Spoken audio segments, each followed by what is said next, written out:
رشید مجھ پر ہمیشہ ظلم کرتا تھا، اچھا خاصا پیسہ ہونے کے باوجود اپنی روٹی نہ کھلاتا تھا، روز مارتا، کبھی کہتا اولاد پیدا کرو۔ میں اس سے اکتا گئی تھی۔ پھر اس کا بھائی شہر سے آیا تو میں نے اسے زلفوں کا اسیر بنایا۔ ادھر رشید کی جیل کی سیاہ ظالم سلاخوں میں اسے اپنا دم گھٹتا محسوس ہو رہا تھا۔ اپنوں سے جدائی کا غم ناقابل برداشت تھا۔ وہ دن رات پچھتاوے کے آنسو بہاتی، مگر بے سود گزارا وقت کبھی اس کے ہاتھ نہ آ سکتا تھا، بلکہ پردہ اسکرین کی مانند اس کے سامنے تمام مناظر چلنے لگتے۔ کوئی بھی عورت اسے طعنہ دیتی تو یہی کہتی، کیسی سیاہ عورت ہو، ذرا حیا نہیں آتی۔ وہ روتی چیختی چلاتی رہتی، مگر جیل کی یہ سلاخیں اس کے دردناک زندگی اور موت کی جگہ بن چکی تھیں۔ وہ اپنے باپ کی اکلوتی بیٹی تھی۔ ماں باپ بہت ہی غریب تھے۔ باپ مزدوری کر کے جو بھی کماتا، اس سے 2 وقت کی روکھی سوکھی کھا لی جاتی۔ اس کا چچا زاد رشید جو شروع سے اس پر مرتا تھا، مگر وہ اسے گھاس نہ ڈالتی۔ اسے شروع سے ہی امیرزادوں کی بیوی بننے کا شوق تھا۔ روٹی کو تو وہ ترس چکی تھی، جوان ہوئی تو ارمان بھی جوبن پر آ گئے۔ گلی کے کئی لڑکے اس پر مرتے تھے، بے حد حسین تھی، اس لیے غرور بھی کرتی۔ جلد اس نے ایک آدھ لڑکے سے بات کرنے کے بعد کھانے منگوانے شروع کر دیے۔ وہ اپنی عزت کی حدود کو جانتی تھی، مگر اس کا مقصد صرف باہر کی دنیا گھومنا اور کھلا کھانا پینا تھا۔ باپ کو اس کے حالات کا علم ہوا تو اس نے زبردستی چچا زاد رشید سے نکاح پڑھوا دی۔ اب وہ رشید کی بیوی بن کر اس کے گھر رہتی۔ رشید جو کہ سموسوں کی ریہڑی لگاتا تھا، شادی کے شروع میں تو وہ اچھا خاصا کماتا کھلاتا رہا، مگر آہستہ آہستہ وہی پرانے دن آنے شروع ہو گئے۔ جب وہ بھوک سے بے حال ہوا کرتی تھی، رشید اسے بالکل ناپسند تھا۔ وہ اسے محبت سے دیکھتا بھی تو اسے خوب ڈانٹتی اور اپنی طرف دیکھنے سے بھی منع کر دیتی۔ رشید بھی اس کے حسن کا اسیر تھا اور اب تو اسے اولاد کی خواہش تھی، مگر نازیہ جانتی تھی وہ اسے پیٹ بھر کر نہیں کھلا سکتا، وہ اس کی اولاد کو کیا کھلائے گا۔ اس لیے اس نے اولاد نہ پیدا کرنے کی ٹھان لی۔ اب رشید بھی روز آگ بگولا ہوتا اور خوب مار پیٹ کرتا۔ روز رشید کی مار پیٹ کھا کر تنگ آ چکی تھی۔ وہ کہیں دور ایک آزاد پنچھی کی طرح اڑنا چاہتی تھی۔ وہ اس ظالم سے نجات بھی حاصل نہ کر سکتی، کیونکہ جانتی تھی وہ والدین کے گھر واپس بھی نہیں جا سکتی، کیونکہ وہاں فاقوں کی طوفان منڈلا رہے تھے۔ وہ خود سے تنگ آ گئی۔ کبھی کبھی دل کرتا خود کو ختم کر لے، لیکن پھر چاہ کر بھی کچھ نہ کر سکتی۔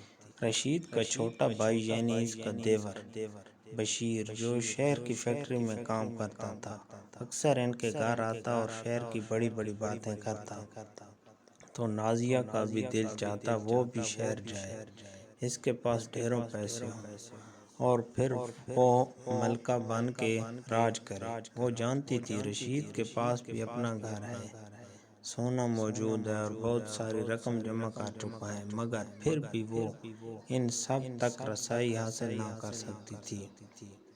اس نے رشید کے چھوٹے بھائی کو ہی زلفوں کا اسیر بنانے کی کوشش کی۔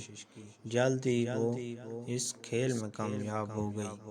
رشید کی ریہڑی پر کام کرنے والا ملازم افضل بھی اس کے حسن کا دیوانہ تھا۔ وہ انہی اچھے برے حالاتوں میں زندگی گزار رہی تھی کہ اچانک غم کی ایسی آندھی چلی جو سب خوشیاں اپنے ساتھ بہا لے گئی۔ وہ روتی رہی، بلکتی رہی، زور زور سے چیختی رہی، مگر کوئی اس کی مدد کو نہ آیا۔ اس بھیانک رات میں نقاب پوش ڈاکوؤں نے زبردستی گھر میں گھس کر فائرنگ کی۔ فائر رشید کے سینے میں لگا اور وہ وہیں گر کر فنا ہو گیا۔ رات کے اس پہر جب سب آرام کی نیند سو رہے تھے، اس نے اپنی چیخوں سے سب کو جگا دیا۔ اس کی دردناک چیخوں سے ہر کوئی غم میں مبتلا ہوتا نظر آیا۔ گھر، زیور اور باقی پیسے سب اس کے نام ہو گئے۔ وہ سارا دن شوہر کی یاد میں روتی رہتی، پھر جلد ہی شہر چھوڑ کر کہیں دور جا بسی، شاید اپنے خوابوں کے شہر، جہاں اسے کوئی روک ٹوک نہ تھی، جہاں وہ اپنی مرضی سے زندگی گزار سکتی تھی، جہاں وہ اپنی مرضی سے اپنے محبوب کی سرگوشی میں جی سکتی تھی۔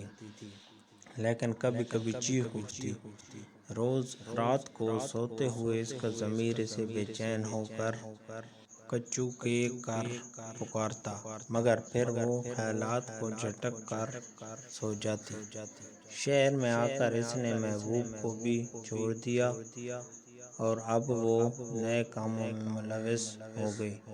شراب نوشی، حسین راتیں اس کی زندگی کا محور بن چکی تھی۔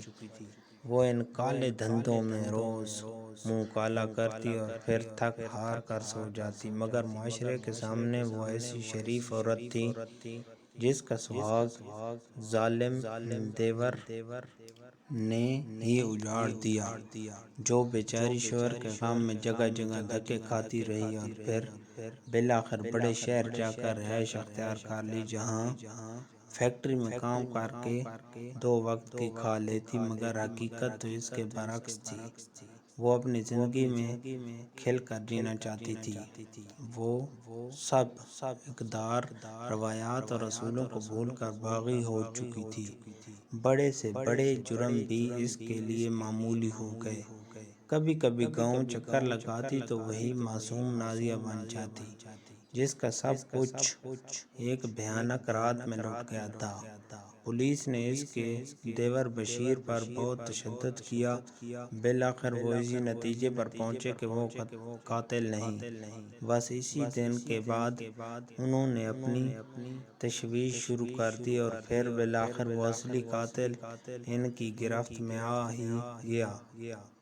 آریاں کپڑوں میں ملبوس مشہور کلب میں ناچتی گاتی نازیہ کو گرفتار کر لیا گیا۔ اسے اپنی گرفتاری پر شدید غم و غصہ تھا۔ وہ جانتی تھی کہ اس کا یہ راز بھی کوئی نہ جان پائے گا، مگر پھر اس کی گرفتاری نے ثابت کر دیا تھا کہ پولیس آخر پولیس ہے۔ لیڈی انسپکٹر نے اسے خوب پیٹا۔ وہ بار بار اس کے جرم کی داستان پوچھ رہی تھی، مگر نازیہ تھی کہ بس رونی صورت بنا کر یہی کہتی، میں نے کچھ نہیں کیا۔ روز اسے خوب مار پڑتی، آخر جسم کے زخموں کی خاطر تنگ آ کر اس نے حقیقت آشکار کر دی۔ رشید مجھ پر ہمیشہ ظلم کرتا تھا، اچھا پیسہ ہونے کے باوجود اچھی روٹی نہ کھلاتا تھا، روز مارتا، کبھی کہتا اولاد پیدا کرو۔ میں اس سے اکتا گئی تھی۔ پھر اس کا بھائی شہر سے آیا تو میں نے اسے زلفوں کا اسیر بنایا۔ ادھر رشید کی ریڑھی پر کام کرنے والے فضل کو بھی اپنا دیوانہ بنا لیا۔ افضل کا کچھ بدماشوں سے ربط تھا۔ اس نے افضل کے ساتھ مل کر اپنے شوہر کو ختم کرنے کا منصوبہ بنایا۔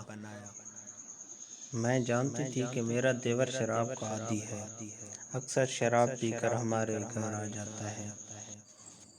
اس روز بھی اس نے خوب پی۔ پھر میں نے اسے نیند کی گولیاں کھلا دی اور اپنے منصوبے کو پورا کرنے کو تیار ہو گئی۔ افضل نے چہرے کو نقاب سے ڈھکا۔ اس کے ساتھ 2 اور لوگ تھے۔ وہ گھر میں داخل ہوئے تو میں نے اچانک شور ڈالا۔ میرا شوہر باہر آیا تو انہوں نے تھوڑی ہی لڑائی کے بعد فائر اس کے سینے پر مارا۔ میں وہیں پھوٹ پھوٹ کر رونے لگی، اپنے کپڑے بھی پھاڑنے لگی۔ پھر افضل کے اسے پستول بشیر کے ہاتھ پکڑا کر اسے سین میں لٹکا دیا اور میں نے پولیس کو یہی بیان دیا کہ یہ ظالم میری عزت لوٹنا چاہتا تھا اور میری عزت کے رکھوالے میرے ہی شوہر کو، اپنے سگے بھائی کو موت کی نیند سلا دیا اور صدمے سے بے ہوش ہو گیا۔ میں افضل کے ساتھ کئی دن شہر رہی، اس نے مجھ سے بے وفائی کی، میں نے اسے چھوڑ کر نشہ شروع کر دیا، میں نے اپنے آپ کو باغی کرنا چاہا، میں اپنی مرضی سے جینا چاہتی تھی، مگر ان سب میں غلط، صحیح، حرام، حلال، اقدار، روایت سب بھول گئی۔ میں بہت بری عورت ہوں۔ وہ اپنا بیان دیتے ہوئے پھوٹ پھوٹ کر رو دی۔ لیڈی پولیس نے بیان لکھنے کے بعد نازیہ سے کہا، اب پچھتانے کا کیا فائدہ؟ جب تمہیں اللہ نے عزت کی زندگی دی تو تم نے قدر نہ کی اور یہ سوچا کہ دنیا کو دھوکہ دے سکو گی، مگر تم بھول گئیں کہ اصل طاقت اللہ کی ہے۔ مجرم چاہے کتنا ہی چالاک کیوں نہ ہو، وہ اپنا جرم کبھی نہیں چھپا سکتا۔